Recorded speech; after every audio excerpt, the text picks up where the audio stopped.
इतने दिन गायब, भले ही वो कहीं भी गायब रहे लेकिन कम से कम अखबारों में दिख जाता था। नहीं बिल्कुल, मैं एक बात ये कहना चाहता हूं कि ऐसा नहीं कि किसी बाहरी ताकत ने शी जिनपिंग पर हमला करा, ये बात नहीं है, लेकिन उसके अंदर ही उसके खिलाफ coup की तैयारी चल रही है। ये वेस्टर्न मीडिया भी डिस्कस कर रहा है, ये वेस्टर्न इंटेलिजेंस रिपोर्ट्स भी कह रही हैं कि अब लोग परेशान हो गए, रियल एस्टेट बस्ट हो गया, वहां पे बैंक बंद हो गए, वहां पे अनएम्प्लॉयमेंट हैज क्रॉस 15%। और जो सुनहरा सपना दिखाया था चीनी कौम को कि ठीक है अब वो चीनी कौम कह रही है चीनी कम, वो चीनी कम पे आ गए हैं आज की तारीख में, और इसका रिप्लेसमेंट तैयार किया जा रहा है। सर दिनेश, इसकी दो चीजें खास हुई हैं जिसकी वजह से लोग इनके पीछे पड़े हैं। एक तो इनकी जो डेट डिप्लोमेसी थी कि हम जाएंगे, चीजों खरीदेंगे, लोगों को लोन दे देंगे, लोन वापस मिले ना मिले, लोग हमारे साथ होंगे, जितने देशों को डोट दिया। तो और दूसरा BRI में जो इन्वेस्टमेंट किया, कहीं से कोई चीज वापस नहीं आई है और पूरा रियल एस्टेट गिर गया यहाँ।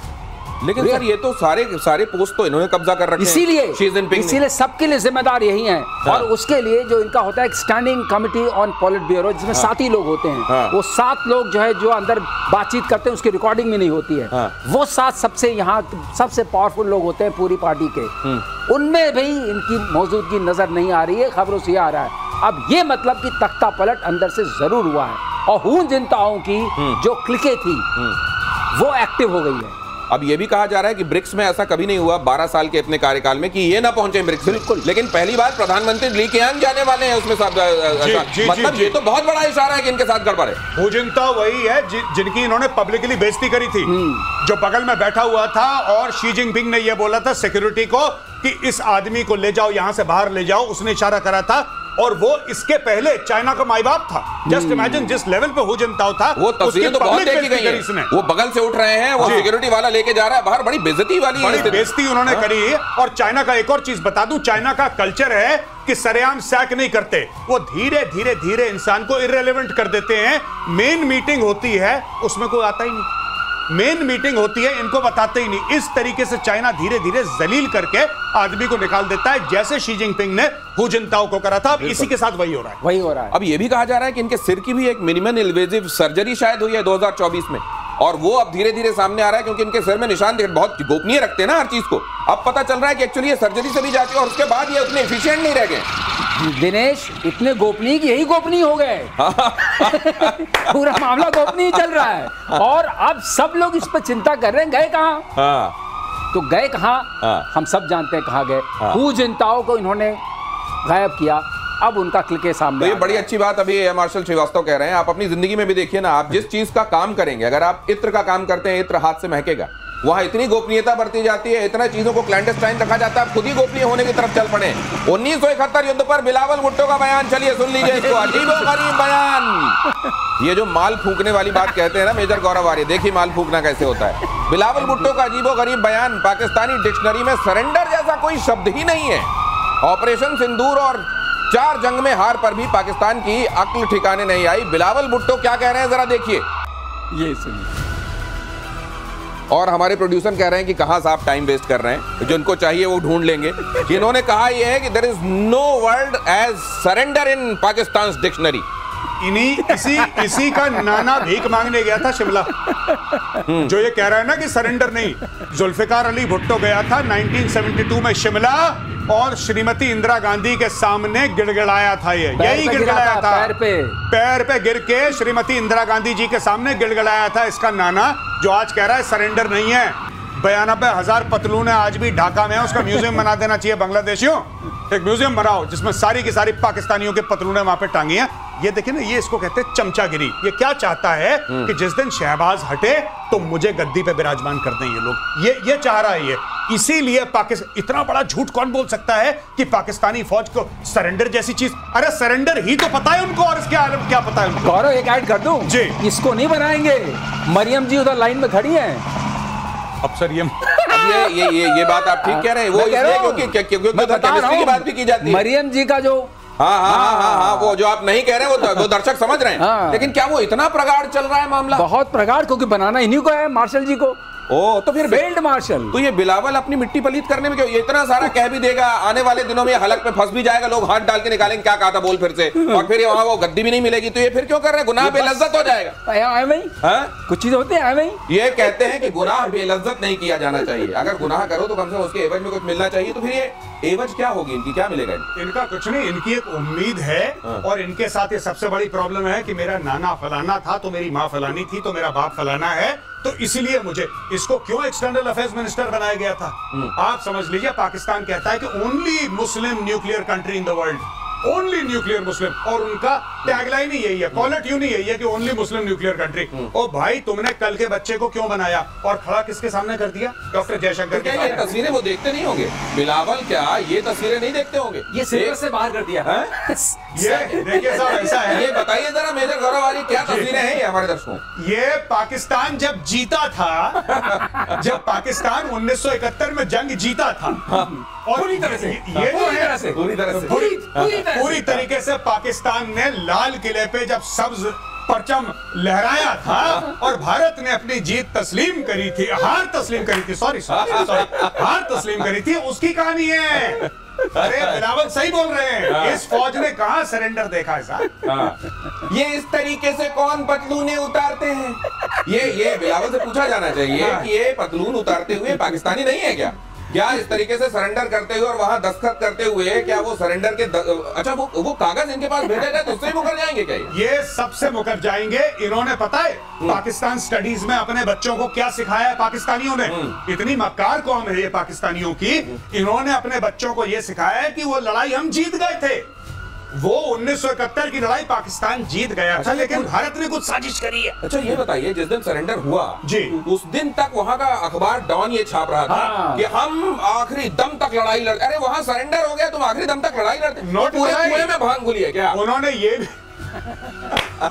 यहाँ तक बोला था कि साहब हम बस जीतने वाले हैं, किसी भी दिन आपको खुशखबरी मिल सकती है, और काफिरों को इतना मारा है कि काफिर हाथ जोड़ के रो रहे हैं हमारे सामने, क्या मालिक माफ कर दो मालिक। और वो किस्सा भी तो बता दो, जो याया जो बैठे अंदर दारू पी रहे थे, हम तो जीत ही गए। मैं वो किस्सा बता नहीं सकता सर, फैमिलीज देखती हैं। इनका जो डिक्टेटर था याया खान, याया खान के कमरे में 3 दिन तक उसका एडीसी खटखटा रहा था कि सर प्लीज हम लोग हार रहे हैं, Dhaka is fallen, sir please Dhaka गिर चुका है, आर्मी सरेंडर करने जा रही है, सर प्लीज कुछ करें आप राष्ट्रपति हैं पाकिस्तान के। वहां से सिर्फ एक आवाज आई, डू नॉट डिस्टर्ब। शराब के नशे में, और XYZ he was busy।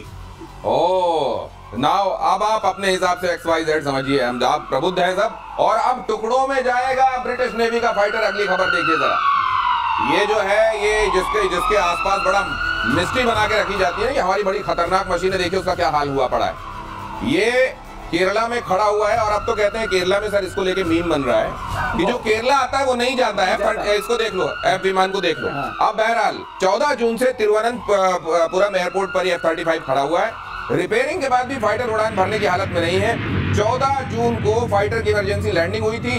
HMS Prince of Wales carrier strike group का हिस्सा, सुनने में बड़ा बजनी नाम आपको लग रहा होगा, लेकिन हालत देखिए क्या है। और कहा अच्छा, इसको ये भी कहा गया कि ऐसे खुले मत रखो, बहुत तुम्हारा कीमती है, चलो हैंगर में। कहते हैं इनको इस बात का डर था कि वो स्टडी ना कर लिया जाए एयर मार्शल सर। ऐसा है ना, वो इतना गुप्त इसीलिए रखा जा रहा है कि अभी गुप्त तरीके से इसको इसके विंग्स निकाले जाएंगे, इसका टेल निकाला जाएगा, तब ये इतना इसलिए इसको गुप्त रखा जा रहा है ताकि इसको जो रोग हो गया है वो गुप्त ही रहे।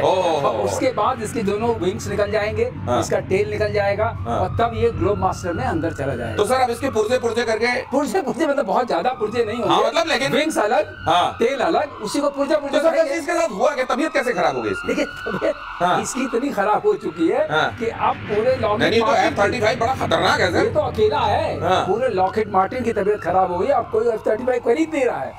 लोग कह रहे भाई साहब तो कहीं चला गया, ऊपर से केरला वाले कह रहे हमारे यहाँ जो आता है वो जाता नहीं, क्योंकि हम इतने सुंदर देश हैं। तो अब ये वाली बात आ गई है, गॉड्स ओन कंट्री। अब ये डर का माहौल फैल गया है। ये आप अगर सीरियसली स्पीकिंग अगर मुझसे पूछेंगे तो इनका जो भी इनके पास टूल्स टेस्ट इक्विपमेंट लेके आना था, वो इनके जो हम कहते हैं BRD base repair depot level जो होता है उसमें नहीं हो सकता है, इसको OEM के पास ही जाना पड़ेगा। अच्छा अच्छा अच्छा अच्छा। तो ओरिजिनल ये लॉकहीड मार्टिन जाएगा, ये लॉकहीड मार्टिन जाएगा। और ये बात कि जहाज उतरे ना उड़ सके, आज तक मैंने ये घटना एयरफोर्स में नहीं देखी। जैसे किराना हिल्स के इर्द गिर्द बहुत सारी मिस्ट है, इसके इर्द गिर्द भी बहुत सारी इस तरह की धुंध है। कुछ कह रहे हैं कि इलेक्ट्रॉनिक वॉरफेयर वाले मामले में कुछ हमने इधर से सिग्नल भेजे, कुछ ऐसा हुआ कि मामला ऐसा फंस गया कि इनको लैंड ही करना पड़ा। कुछ कह रहे हैं फ्यूल वाला मामला था, बहुत सारी चीजें चल रही। एक्चुअली क्या हो सकता है? देखिए पॉसिबिलिटी, अब सीरियसली हमारा शो तो वैसा है ना, लेकिन सीरियसली स्पीकिंग पॉसिबिलिटी ये है कि ये उतरे किसी इमरजेंसी की वजह से जो गलत अनाउंस की गई। फ्यूल की इमरजेंसी मैं मानता नहीं हूँ, अच्छा, क्योंकि अभी तो आप टेक ऑफ किए थे वहां से, तो आपने सब कुछ किया होगा। वेदर की इमरजेंसी नहीं मानता हूँ, क्योंकि अगर वेदर खराब होता, वो प्रेडिक्टेबल होता, तो आपको क्यों कोई टेक ऑफ करने देता? तो ये F-35 का मार्केट इससे क्या मतलब, क्या उसको? देखिए रेपुटेशन बहुत ज्यादा खराब हुई है। कोई भी जहाज खराब हो सकता है, और पहली बार नहीं कि F-35 खराब हुआ है, लेकिन इतना समय लग गया, खुले में पड़ा रहा, लोग उसकी मजाक उड़ा रहे हैं। जाहिर सी बात है कि इस प्लेटफॉर्म पे जो ग्लोबल कॉन्फिडेंस था वो कम हुआ है। लेकिन इसके बावजूद मैं आपको बात बोलूं कि जो कॉन्स्पिरेसी थ्योरी चल रही है ना सोशल मीडिया में कि ये कर दिया और भारत ने उसकी टेक्नोलॉजी देख ली, ये सब नहीं है। बट मुझे ऐसा लगता है, जो मैं मानता हूं, सर ने बोला बिल्कुल बात ठीक बोली है, इसमें ऐसी खराबी हुई है कि इंग्लैंड के, यूके के बस का नहीं है इसको ठीक करना। अब ये जाएगा जिसको हम फौज में कहते हैं बेस वर्कशॉप। अब ये पाना वाना लगा के इसका एक लेवल ऊपर, एक लेवल ऊपर ओरिजिनल इक्विपमेंट मैन्युफैक्चरर के पास ही जाएगा, क्योंकि कुछ सुविधाएं उन्हीं के पास होती हैं। फाइनल फ्रंटियर उसको मानते हैं, जहां ये जहाज बना था। अब बात ये आती है कि इसमें क्या हो सकता है, वो वाली जो बात आती है, क्या सॉफ्टवेयर की प्रॉब्लम हो सकती है? अगर सॉफ्टवेयर की प्रॉब्लम होती तो इक्विपमेंट लाके रीलोड कर देते। तो आप कह रहे हैं मतलब कि ये मिक्स्ड है, इसका मतलब इसके अंदर जो इलेक्ट्रॉनिक, ये जो बीमारी है ये मायके जाके ठीक होगी। Embedded software. चलिए अगली खबर देख लीजिए। रक्षा अधिग्रहण परिषद यानी डीएसी ने quick reaction surface to air missile QRSAM deal को दी मंजूरी। 36,000 करोड़ की लागत से खरीदी जाएगी ये मिसाइलें। थल सेना को 3 रेजिमेंट्स, वायुसेना के लिए 3 स्क्वाड्रन। क्या फर्क पड़ेगा सर इसके आने से? बहुत फर्क पड़ेगा। ये जो हमारा स्वॉर्म ड्रोन्स का जो अटैक होता है, थ्रेट है, उसको हैंडल करने में बहुत सक्षम है। क्योंकि ये पॉइंट डिफेंस के काम आएगी। जब हम पॉइंट डिफेंस करते हैं उसका मतलब some area which is space के हिसाब से छोटा है, उसके डिफेंस में काम आएगी। और इसमें जो मिसाइल लगे उसकी लागत भी कम है। तो ये एक तरीके से टेयराइजेशन बोलते हैं, उस टेयराइजेशन में काम आएगी, लास्ट ईयर में काम आएगी। ये बहुत जरूरी है। और हम लगातार आपको बता रहे हैं प्रतिशोध में कि इस तरीके का एक्विजिशन, इस तरीके की मैन्युफैक्चरिंग इतनी स्पीड में कभी डिफेंस के सेक्टर में हिंदुस्तान में नहीं देखा गया। देखिए सेना 400 हाई मोबिलिटी रिकॉनेसेंस व्हीकल यानी HMRV खरीदेगी। मेक इन इंडिया के तहत बनाई जाएगी HMRV सर्विलांस सिस्टम ड्रोन से लैस होंगे। 2 सालों में HMRV की डिलीवरी शुरू हो जाएगी। सर ये क्या होता है HMRV? देखिए साहब, ऐसा है कि ये जो कर रहे हैं ना इसमें HMRV, sir this is that vehicle based thing that they are talking about. Yes, vehicle based equipment, बिल्कुल sir, high mobility vehicle based equipment है। और ये काफी चीजों में मदद करेगी। सर मैं high mobility rescue vehicle, sir इसमें is it also a malfunctioning thing, how to take care of that और नो? नो, मैलफंक्शनिंग नहीं है, लेकिन इसकी वजह से क्या होगा, जो रेस्क्यू व्हीकल आप बोल रहे हैं, तो किसी भी चीज में जाकर के जहां हमें जरूरत पड़ी जी, वहां पर हम वही कह रहा था सर कि जहां जरूरत पड़ेगी। ये बेसिकली क्या है कि जब कोई चीज खराब होती है सर, बिल्कुल सही, ऐसा है, जब कोई चीज खराब होती है, इसका बैकग्राउंड दे दो। जितने भी पहले मिसाइल स्क्वाड्रन आते थे उसमें एक रेस्क्यू व्हीकल रहती थी हमेशा। अच्छा। तो आपने अभी बहुत सारे ले लिए, ले जाने के लिए वापस नहीं, वहीं ऑन द स्पॉट ठीक करने के लिए। जैसे F-35 खराब है, कौन ठीक करेगा? तो रेस्क्यू व्हीकल में आपके लॉजिस्टिक्स होती है, सामान छोटे छोटे होते हैं। इसमें क्या होता है कि किसी भी वेपन प्लेटफॉर्म का जब खराब हो जाता है, टर्न अराउंड टाइम होता है कि भाई क्या आप उसको पीछे भेजोगे, आगे भेजोगे। तो ये जो प्लेटफॉर्म है क्या करेगा कि जल्दी से जल्दी इसको वहीं पे ठीक करा और आगे बढ़ा। सही पकड़े हैं, बिल्कुल सही पकड़े। वेपन प्लेटफॉर्म जितने तरह के होते हैं, कोई गड़बड़ी आए तो जाकर वहीं जगह पर ठीक कर देगा, ये इसकी खासियत होती है। बहुत धन्यवाद सर। आज थोड़ा लेट जुड़े आप, दर्शक मुझे कह रहे हैं और मुझे सुनाई दे रहा है, कॉम्पनसेट कीजिएगा। धन्यवाद, थैंक यू सो मच। जय सर। अब इनके मुझसे बाहर की बात की ना, बस बढ़िया जुड़े।